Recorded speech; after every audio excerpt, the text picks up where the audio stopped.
Merci beaucoup et bonjour à toutes et à tous. Bienvenue dans ce débat sur ce thème toujours aussi actuel de la laïcité. Nous avons le plaisir d'accueillir 4 invités. Marlène Schiappa, bonjour. Vous êtes ministre déléguée auprès du ministre de l'Intérieur en charge de la citoyenneté. À mes côtés, Bertrand Camus, bonjour, directeur général de Suez. Sœur Nathalie Bécard, religieuse, Xavier, et vous êtes la première femme à exercer les fonctions de sous-secrétaire du Synode des évêques à Rome, où vous étiez encore hier, et Mohamed Sifaoui, bonjour, journaliste, écrivain. Dans votre dernier ouvrage, Les Fossoyeurs de la République, vous traitez notamment de ce sujet de la laïcité. Merci de votre présence. Le titre de cette table ronde est un bon point d'entrée, titre non dénué peut-être de second degré, d'ironie, un peu provocateur, on va dire la laïcité, nouvelle religion française. Sous-entendu, est-ce qu'on n'en fait pas trop parfois en France sur ce sujet? Est-ce qu'on n'a pas tendance à idéaliser ce principe? La laïcité est un concept bien français au point de susciter parfois du malentendu à l'étranger. Alors sans plus tarder, je vous donne la parole, Marlène Schiappa, dans les fonctions qui sont les vôtres, Madame la Ministre, au moment où se met en œuvre cette loi confortant le respect des principes républicains, la loi dite séparatisme, dont on a beaucoup parlé à l'étranger. Comment est-ce que vous recevez cette critique qui est parfois adressée à la laïcité à la française? D'abord, bonjour, merci au MEDEF et je remercie Geoffroy Roux de Bézieux pour cette invitation et pour ces thèmes au pluriel à la fois de la liberté et de la laïcité et qui, je crois, se conjuguent. Et je pense que lorsqu'on conjugue les termes de liberté et de laïcité, c'est une manière aussi de mieux définir ce qu'est la laïcité. Parce que la laïcité n'a pas vocation à être un nouveau dogme ou une nouvelle religion. Au contraire, la laïcité, c'est ce qui garantit en France la liberté de conscience de chacun, la liberté de croire ou de ne pas croire, la liberté de changer de religion si on le souhaite, la liberté de pratiquer son culte sans être inquiété pour cela. Et je crois que, notamment, la laïcité, c'est ce qui nous garantit l'exercice de la citoyenneté et donc d'être considéré comme un citoyen, point, et pas comme un citoyen de telle ou telle religion. Il y a en France une seule communauté, la communauté nationale, et c'est ça qui parfois peut étonner des pays. Quand on regarde le modèle anglo-saxon, et le débat précédent le pointait du doigt fort justement, eh bien dans le modèle anglo-saxon, on doit se désigner en fonction de sa religion. Ce n'est pas le cas en France. Quand on est dans la société civile, comme on dit, quand on est au travail, on ne sait pas si on est bouddhiste, franc-maçon, athée, agnostique, catholique, musulman, juif, et c'est très bien comme ça. Vous disiez un citoyen, point, j'y entendais d'ailleurs une référence à l'un de vos livres, la laïcité, point, autrement dit, pas de qualificatif derrière ce terme. Mais vous écriviez dans ce livre, la laïcité est un combat politique. En quoi est-ce que c'est un combat? Oui, mais je crois que c'est Est-ce que c'est pas un peu contradictoire avec ce que vous venez de dire? Non, je crois que... Alors d'abord, on peut être un combattant bienveillant, et je crois que la laïcité, quand on prend les dernières études, on a environ, je crois, 74% des Français qui considèrent que la laïcité n'est pas assez défendue. Et donc moi, j'ai cet honneur pour la première fois d'être une ministre chargée de la défense du principe de laïcité. Et je pense que c'est un combat d'abord pour faire de la pédagogie et rappeler ce qu'est la laïcité. Et rappeler ce que j'évoquais précédemment. La laïcité, c'est pas l'athéisme d'État. C'est pas empêcher les gens d'avoir ou de pratiquer une religion. Ça n'est pas ça, la laïcité. Mais néanmoins, il y a des attaques régulières en direction de la laïcité. Vous évoquiez la loi confortant les principes républicains que nous avons fait voter avec Gérald Darmanin et qui vient effectivement d'être promulguée. Dans cette loi, eh bien, nous étendons le principe de neutralité religieuse aux délégataires de services publics. Et seulement aux délégataires de services publics, parce que nous faisons la distinction entre une personne qui est fonctionnaire, qui représente l'État, ou qui est délégataire de services publics et qui donc est soumise à la neutralité religieuse, d'une part, et d'autre part, une personne civile qui n'est pas fonctionnaire, qui ne représente pas l'État et qui, là, n'est donc pas soumise à la neutralité religieuse. Bertrand Camus, dans un groupe français comme Suez, qui est présent partout dans le monde, j'imagine qu'il n'est pas simple de parler de laïcité. D'ailleurs, en parle-t-on? Alors, la question de la laïcité, c'est surtout un débat français, hein, donc je reparlerai peut-être de la France après. Donc, comprenez bien que nous, on est présents dans 70 pays, avec un cocktail à la fois de systèmes politiques et religieux particuliers. Et voilà, la question du port du voile dans notre filiale à Casablanca ou à Alger n'est pas une question, comme la présence d'un prêtre pour bénir un réseau d'assainissement à Buenos Aires quand vous avez fini les ouvrages. Hein. Alors par contre, tout ce que nous avons fait au niveau du groupe, au niveau international, c'est de travailler sur nos valeurs et sur nos règles qui s'appliquent à tous, donc avec une de nos valeurs qui est le respect, donc respect des minorités, respect de la diversité, une vision très inclusive. Nous avons par exemple des objectifs de féminisation dans l'entreprise, et c'est pas seulement en France, ça s'applique sur l'ensemble de nos géographies. Tous nos managers, qu'ils soient indiens, qu'ils soient chinois, qu'ils soient chiliens, ont les mêmes objectifs. Et d'un autre côté, une tolérance zéro sur les questions de discrimination, questions d'harcèlement, questions de prosélytisme, qui sont totalement bannies au sein de l'entreprise, quelle que soit la géographie. Où commence le prosélytisme? C'est effectivement avoir des discussions de vestiaire, des discussions au sein de l'entreprise pour essayer de convaincre ou de discriminer quelqu'un, de le rejeter de l'équipe par exemple, parce qu'il n'adhère pas aux mêmes valeurs ou aux mêmes principes religieux. Alors en France, la situation, de toute façon, comme nous le faisons dans tous les pays, on applique la loi. Donc comme disait Madame la Ministre, voilà, nous sommes délégataires de services publics, que ce soit dans le domaine de l'eau ou dans le domaine de collecte du déchet. Donc le principe de la laïcité s'implique complètement, pas de port de signes religieux. On voit qu'on arrive très bien à gérer ça en fait avec un peu d'intelligence. On en parlait tout à l'heure en se préparant. Je veux dire, on a été capable de complètement réorganiser nos modes de travail pour faire face à la vague du Covid. Franchement, être capable de trouver un peu de flexibilité pour que chacun puisse pratiquer sa religion dans son espace privé est quelque chose qui est tout à fait gérable. Et puis les équipes en fait ont essentiellement d'abord sont des fournisseurs de services essentiels, c'est ça qui les anime avant tout. Et le meilleur exemple, c'est que pendant le Covid, il n'y a pas eu un seul droit de retrait, quel que soit le type d'activité que nous ayons dans l'eau ou dans la gestion des déchets. Nathalie Bécard, vous qui êtes religieuse, vous connaissez aussi très bien le monde de l'entreprise. De là où vous êtes aujourd'hui au Vatican, comment est-ce qu'on regarde cette notion qui est bien française, je le disais, bien française de la laïcité, comme une chance, comme une contrainte, comme une incongruité?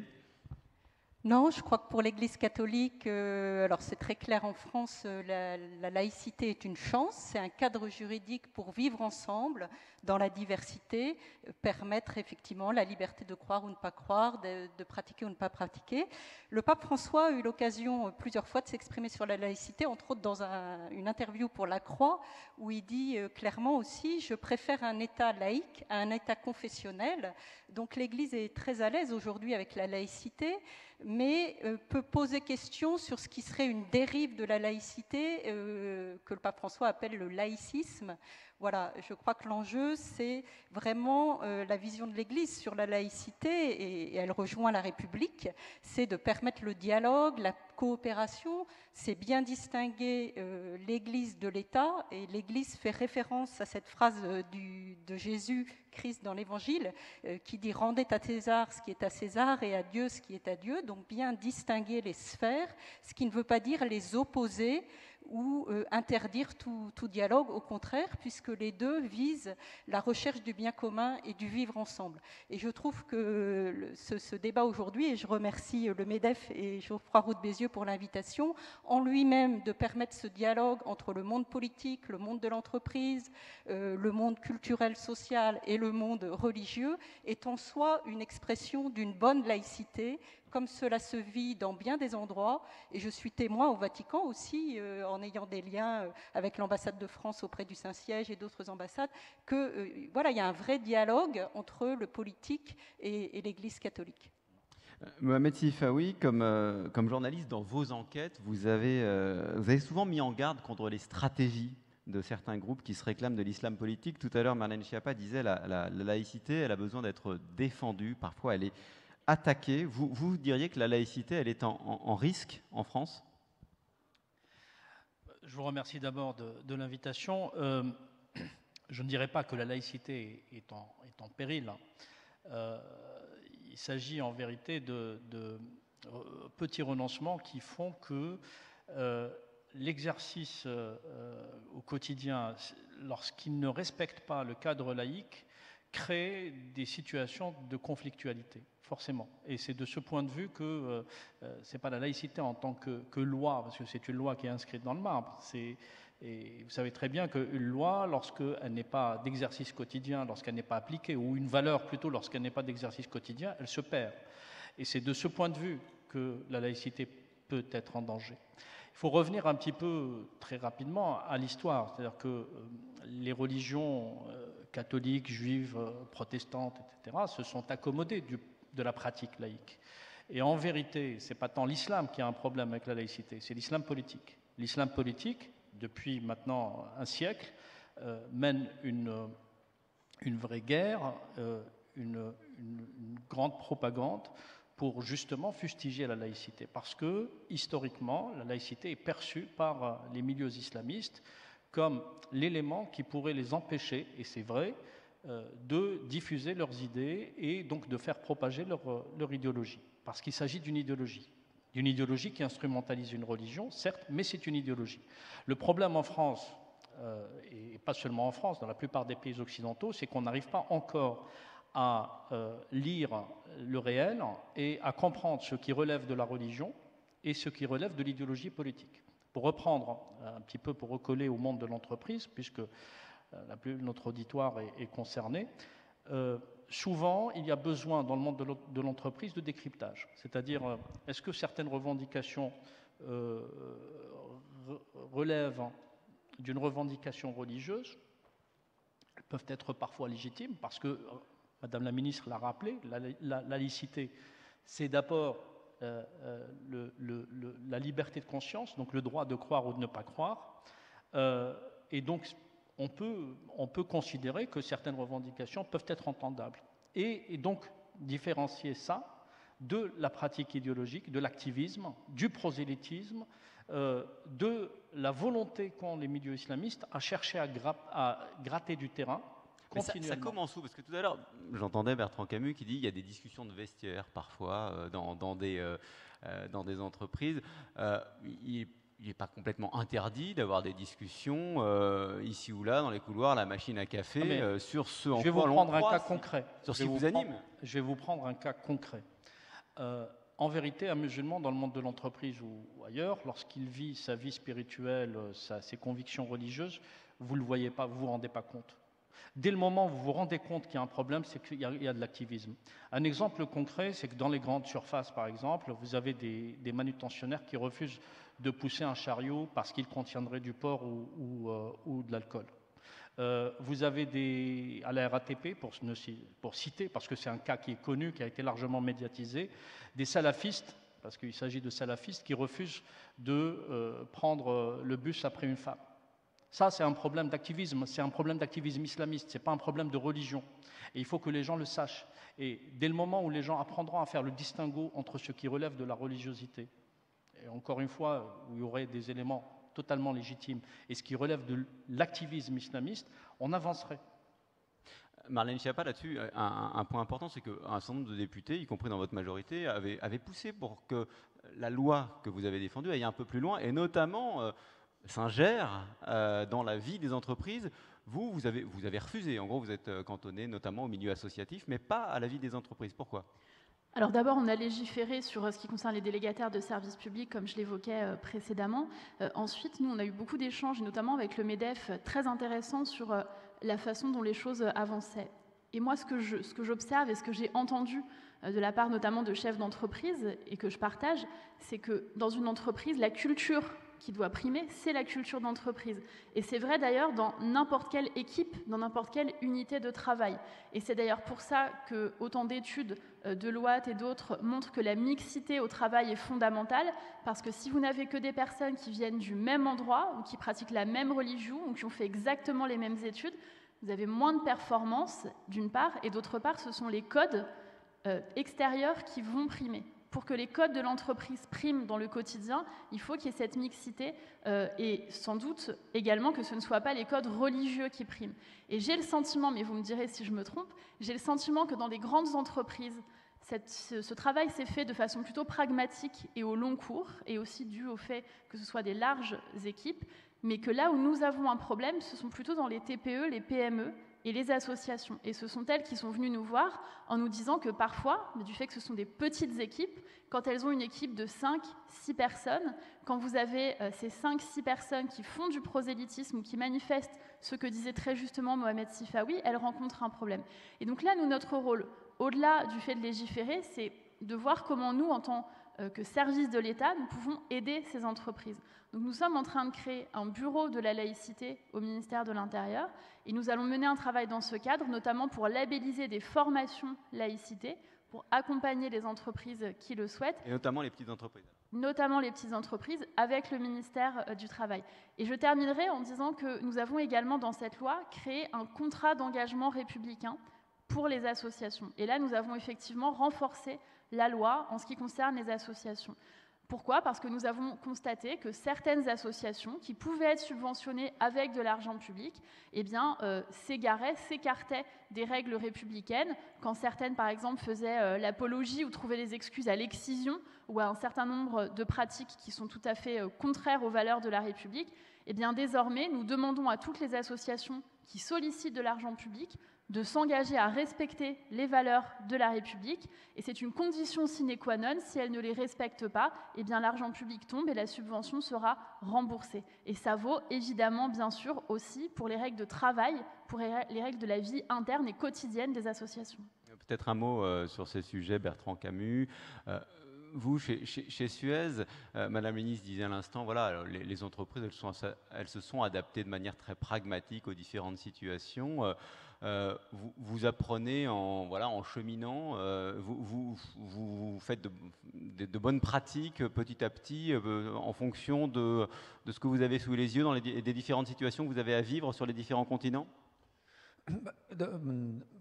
Première remarque, on a beau être une grande entreprise, ce sont des métiers locaux, donc on se retrouve aussi avec des équipes de 5, 10, 15 personnes, et donc c'est pour ça qu'il faut avoir un corpus de règles très claires au sein de l'entreprise, de façon à pouvoir agir si des phénomènes de prosélytisme ou de discrimination commencent à apparaître au sein d'une équipe. Donc, par contre, étant une grande entreprise, effectivement, on a plus de flexibilité pour remplacer les équipes, bouger des gens, etc.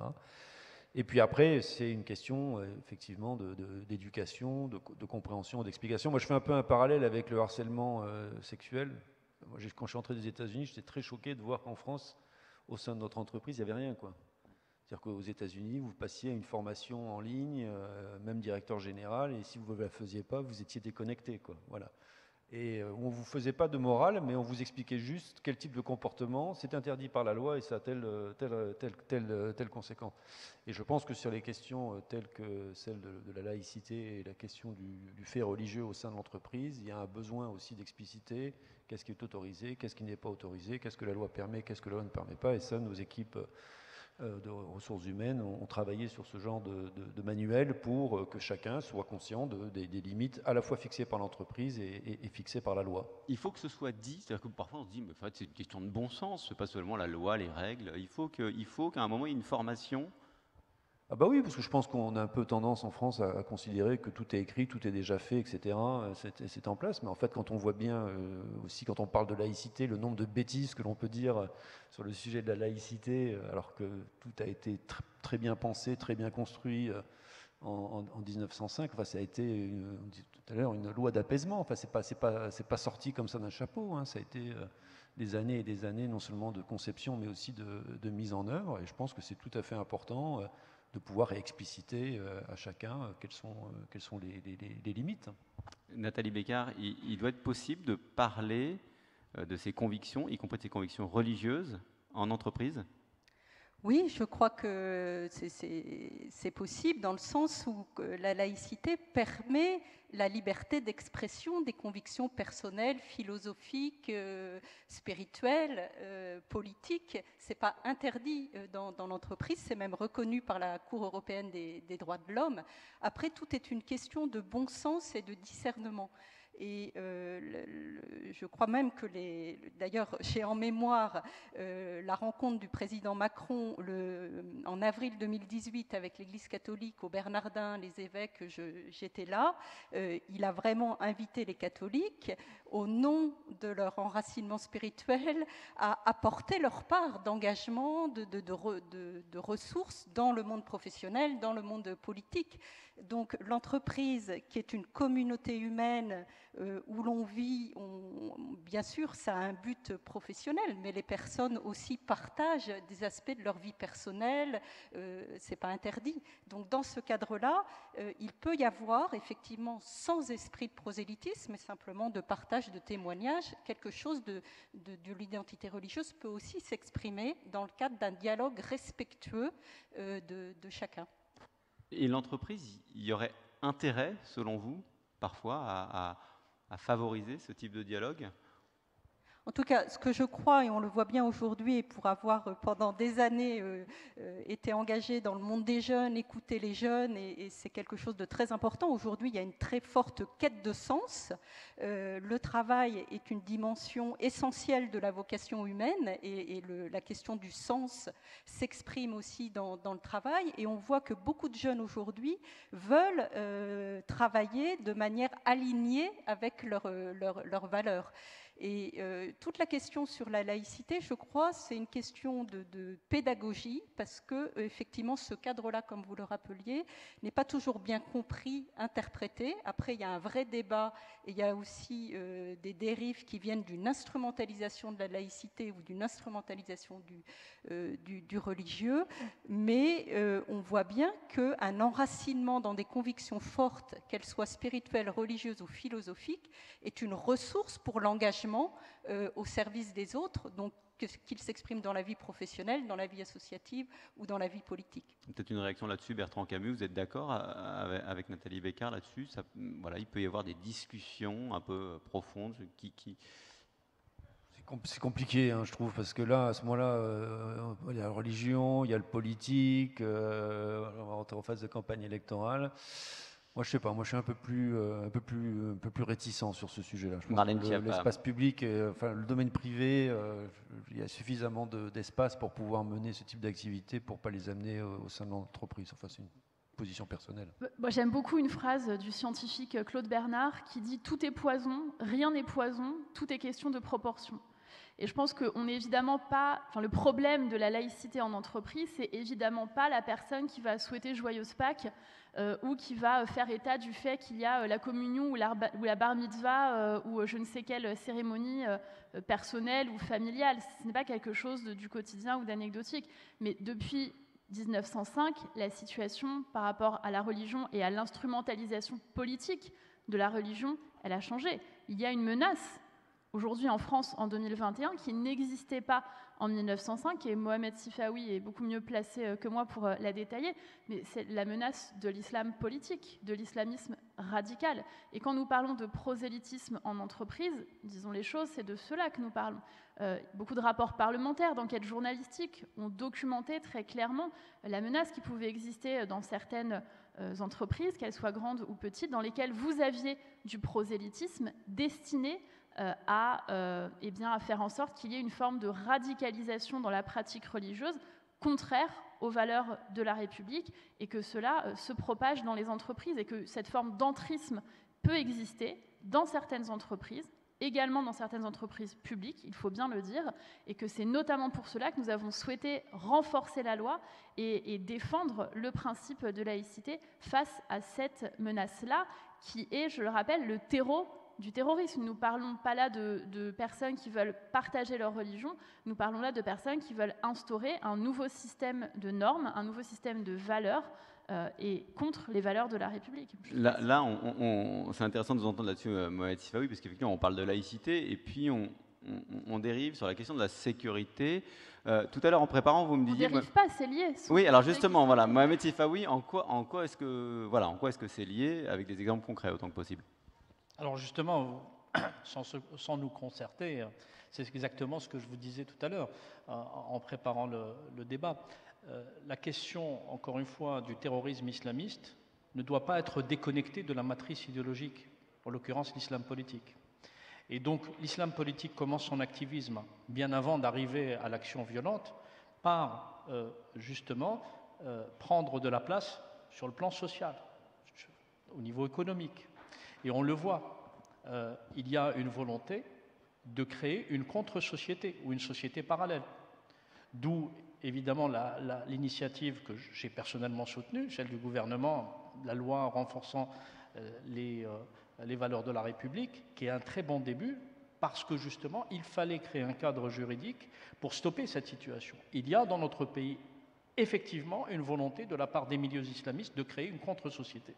Sur le plan économique, on a des personnes qui créent une micro-société où ils favorisent une consommation qui est en dehors de l'économie officielle, si j'ose dire.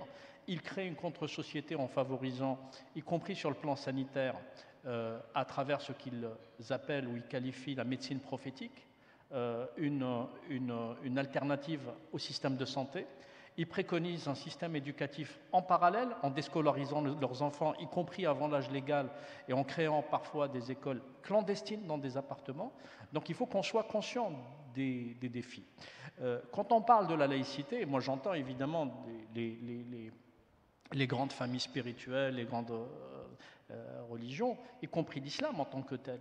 La laïcité, et normalement tous les croyants le savent, n'est pas un frein ni un adversaire à la croyance. C'est au contraire le cadre qui permet de protéger les croyances.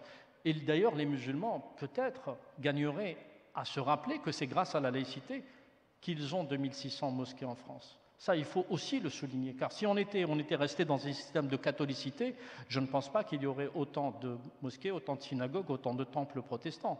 Bon, pour l'anecdote et pour répondre un petit peu à l'intitulé du débat. Et si tant est que la laïcité soit une religion, aujourd'hui, disons que ses adeptes sont les plus civiques, les plus civilisés, ils ne menacent personne, ils ne vouent personne aux gémonies de l'enfer. Ceci pour l'anecdote. Mais plus sérieusement, si vous voulez, la question, encore une fois, de la laïcité ne doit pas être convoquée systématiquement. Ce n'est pas l'alpha et l'oméga de la riposte à opposer à l'islam politique. Il y a un ensemble. Et dans cet ensemble, la laïcité occupe une place importante parce qu'elle permet justement de faire rempart à ceux qui voudraient créer un autre cadre. Et cet autre cadre ne peut être créé que si la laïcité est balayée, voire fragilisée. Donc, l'enjeu aujourd'hui, c'est de considérer que la préservation et la consolidation de la laïcité, et c'est un enjeu y compris pour les autres religions, et aussi une protection pour les autres religions elles-mêmes, et au-delà de la communauté nationale, évidemment.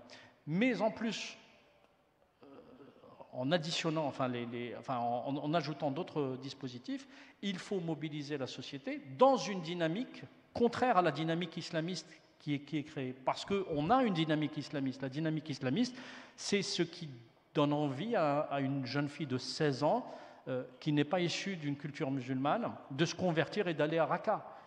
Il faut s'interroger sur ces phénomènes qu'on a observés ces dernières années. C'est de voir dans les quartiers populaires comment aujourd'hui l'islam politique, et je ne dis pas l'islam politique, c'est-à-dire cet islam belliqueux, cet islam, vindicatif, qui diabolise la République, qui diabolise la France en tant qu'État, cet islam-là est aujourd'hui capable de séduire. Il faut s'interroger sur cette capacité de séduction de l'islam politique. Donc, on ne peut pas se dire qu'il y aurait juste un problème entre les religions, ce qui n'est pas le cas. Je ne pense pas que les religions aient un problème avec l'État ou avec les Français ou avec la communauté nationale. On a un seul grave problème, qui est celui de l'islam politique. Il faut en parler en puisant ses réponses et sa construction dans le corpus républicain et démocratique qui est le nôtre, et non pas dans des idées douteuses, dans le populisme, dans cette justement instrumentalisation de la laïcité qui est faite notamment par l'extrême droite, pour dire les choses clairement, qui considère que la laïcité ne doit être brandie que face à l'islam, même pas face à l'islamisme. Et donc, toute cette compréhension et ce diagnostic nécessaire doit être fait pour comprendre où est le problème, véritablement, et en comprenant où est le problème véritablement, on pourra apporter les solutions qui s'imposent. Nathalie Bécard, vous vouliez réagir ? Oui, enfin, ce que je crois, c'est la difficulté, ce qu'on soulève là à travers ce débat sur la laïcité, et le problème, en fait, est beaucoup plus complexe qu'on l'imagine, parce que c'est cette question qui touche à la question du terrorisme, de la sécurité, de l'expansion de l'islam politique. C'est pas qu'une question française, elle est sur fond d'une géopolitique qu'on connaît. Ça touche aussi aux questions de financement. Pourquoi ce courant-là se développe si fortement? C'est aussi parce qu'il a des gros financements. Donc moi, ce que je crois, c'est que les choses sont très interconnectées entre le monde économique, l'approche géopolitique. On ne peut pas aborder d'une manière simple ces questions. Derrière, ça vient toucher aussi la question de comment les jeunes se construisent, en particulier dans les quartiers populaires, quand vous êtes en échec scolaire, quand il n'y a pas d'horizon parce que tout le monde est au chômage ou la majorité sont au chômage. Voilà, enfin je veux dire, et c'est aussi la vision de l'Église et particulièrement portée par le pape François actuellement, dans ce temps de crise multidimensionnelle. On ne peut pas penser les choses de manière sectorisée, indépendamment les unes des autres, et il nous faut mettre toutes les bonnes volontés, je dirais, et croiser les approches pour trouver des esquisses de réponse et préparer le monde futur par des convergences et des synergies, parce qu'il n'y a pas de réponse simple. Bertrand Camus, de là où vous êtes, vous avez perçu une évolution de ces dernières années, une pression peut-être qui s'est accrue sur ces questions de laïcité, ou alors pas du tout?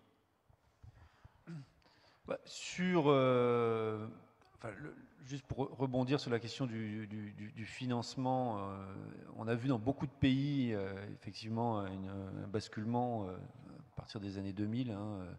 Moi, j'ai vécu 3 ans en Malaisie, qui est quand même un exemple de société apaisée, puisqu'il y a plusieurs communautés, les Malais, les Chinois, les Indiens, et de voir le changement radical qui a eu lieu dans les années 2000 à coup de financement. Donc ça, c'est quelque chose qui, effectivement, a été après géré dans chaque pays de façon différente, et parfois avec succès. Si je pense au Maroc. Au Maroc, notamment, nous avons une grosse pression. Après, sur la question de la laïcité en France, nous, on n'a pas une énorme pression sur le sujet. Mais à l'international, cette pression, elle vient d'où? Elle vient des changements dans la société, elle vient, comme le disait Nathalie Bécard, du fait que voilà, il y a des puissances qui s'affirment, y compris économiquement, et qui font pression pour imposer leur mode de vie et leur vue. Il y a ça, et puis c'était aussi l'essence même de la loi de 1905, c'était de sortir le religieux de la politique et la politique du religieux. Et il y a beaucoup de pays où ça reste ensemble, et c'est aussi un moyen pour certains gouvernements de rester au pouvoir. C'est une façon de faire de la politique, d'une certaine façon. Et dans beaucoup de pays, la religion est instrumentalisée à des fins politiques. Il y a un point ces derniers mois, c'est à l'occasion notamment de la loi séparadisme, Marlène Schiappa, c'est qu'on a vu une sorte de convergence entre une vision très libérale à l'anglo-saxonne et puis dans le monde musulman. Je dis convergence parce qu'il y a eu des critiques un peu sur le même mode. Finalement, la laïcité à la française, ce n'est pas une liberté, vous employez le mot de liberté tout à l'heure, c'est une contrainte.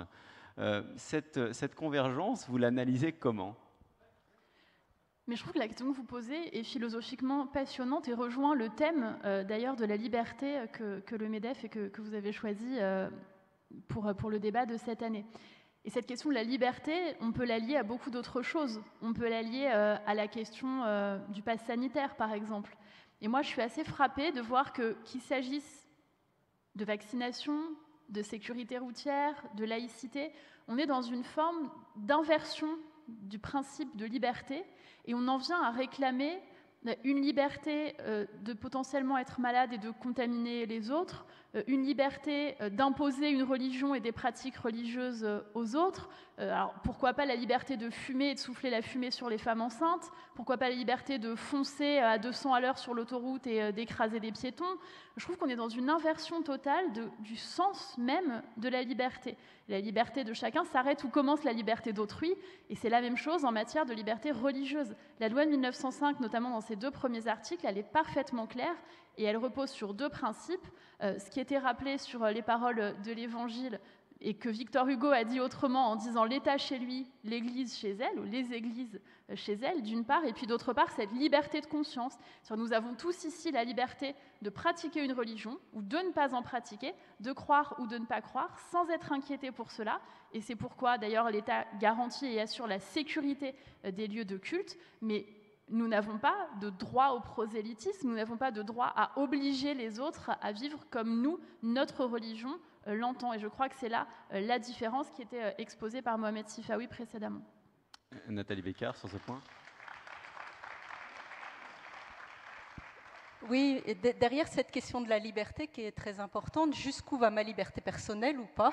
Moi, je crois que ça touche vraiment la question fondamentale de nos sociétés aujourd'hui. C'est comment faire société, comment faire du vivre ensemble, c'est-à-dire comment faire du nous avec des jeux dans un contexte d'ultra-sécularisation qui met l'accent sur l'individualisme. Et en fait, derrière, c'est cette question-là. Comment être une communauté nationale? Comment être ensemble dans la République? Et c'est là où il nous faut, de manière créative aujourd'hui, trouver les chemins et réinventer la manière de faire du nous, NOUS, avec des jeux. Alors, dans l'Église, et j'ai été appelée à ce service, c'est ce qu'on appelle la synodalité. Je dis souvent, en résumé, c'est comment passer du jeu JE au nous. Mais je crois que c'est aussi le défi de la République, comment trouver les moyens de délibération, de dialogue, pour tisser ce nous avec tellement de diversité et de pluralité qu'on ne peut pas nier et qu'il faut reconnaître. Et c'est un vrai défi devant lequel on est tous engagés. Et je pense que les entreprises, comme instances particulières, sont un bon lieu d'expérimentation aussi de cette création d'un nous à partir de tous ces jeux. Parce que très souvent, les revendications, finalement, sont, encore une fois, affirmées au nom de la liberté. Une jeune femme qui va dire, voilà, je veux porter le voile à un guichet ou dans le cadre de mes fonctions d'institutrice, par exemple, elle le fera au nom de sa liberté individuelle. Qu'est-ce qu'on répond à ça? Peut-être Marlène Schiappa, puis ensuite Mohamed Sifawi.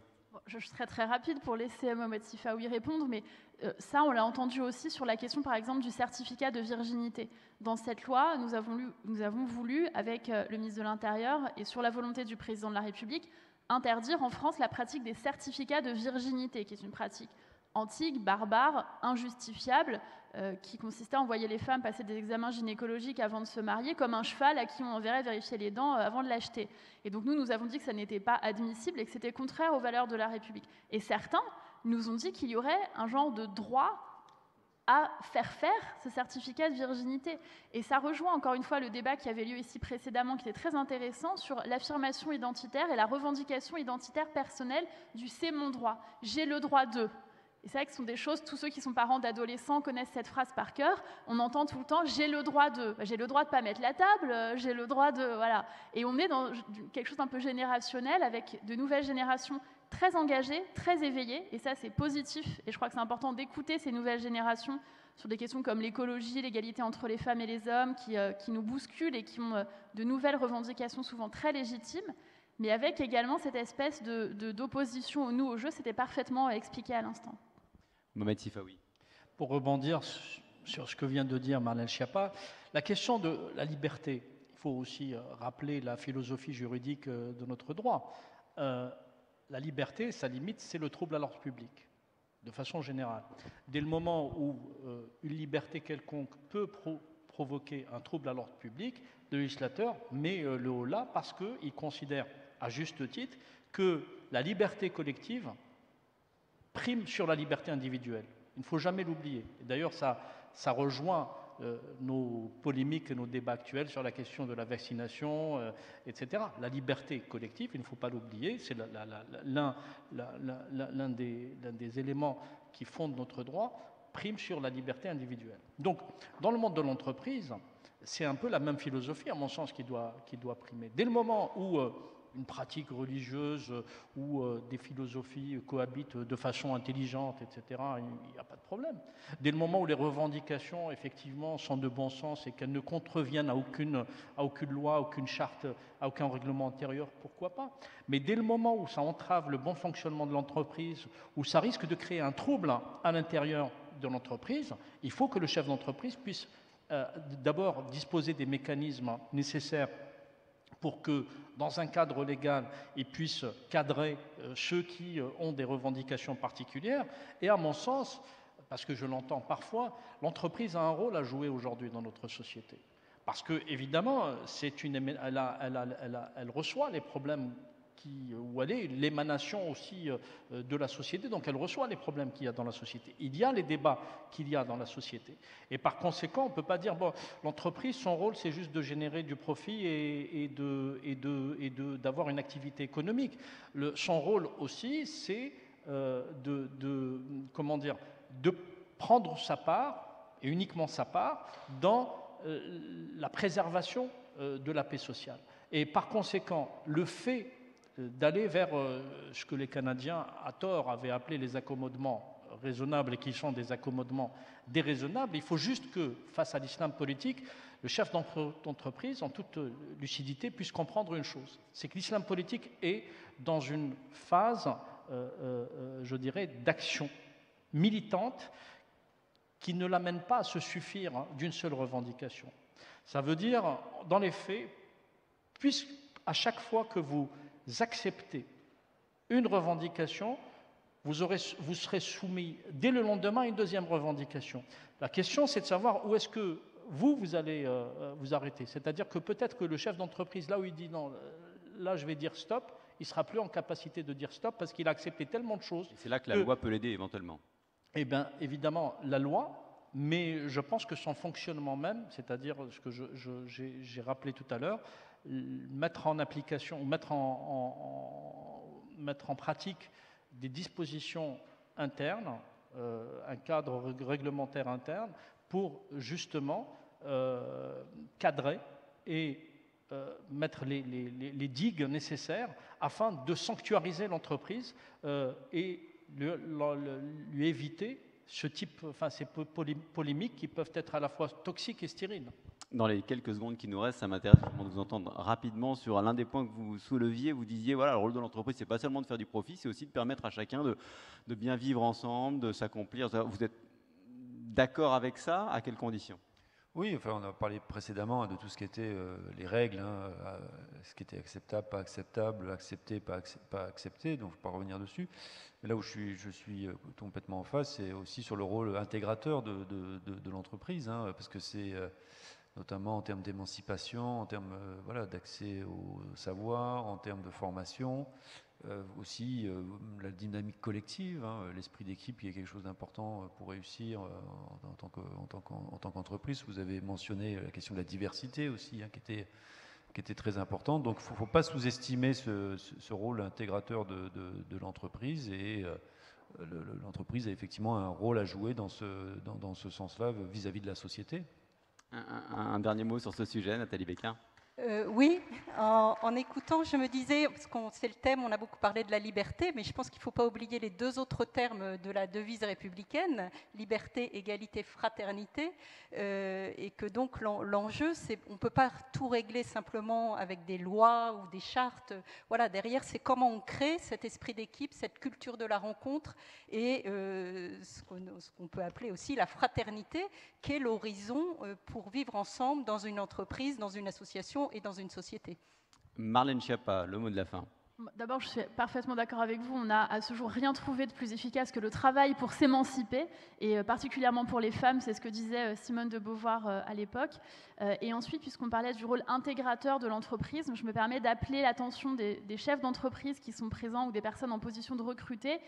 Vous savez que nous accueillons en ce moment des demandeurs d'asile, des exilés afghans, qui sont inclus et engagés dans un certain nombre de démarches pour faire en sorte de pouvoir avoir le statut de réfugié. Et d'ici quelques mois, ces personnes chercheront du travail. Et nous avons notamment rencontré avec le Premier ministre un certain nombre de personnes qui arrivent directement de Kaboul, qui ont fui le régime taliban et donc la charia, et qui viennent ici, qui sont des personnes qualifiées. Nous avons vu des photographes, des ingénieurs informatiques, des cardiologues, et qui sont des personnes qui, dans ce parcours d'intégration, auront besoin de pouvoir évidemment scolariser leurs enfants, ça c'est le rôle de l'État, mais auront besoin aussi de travailler.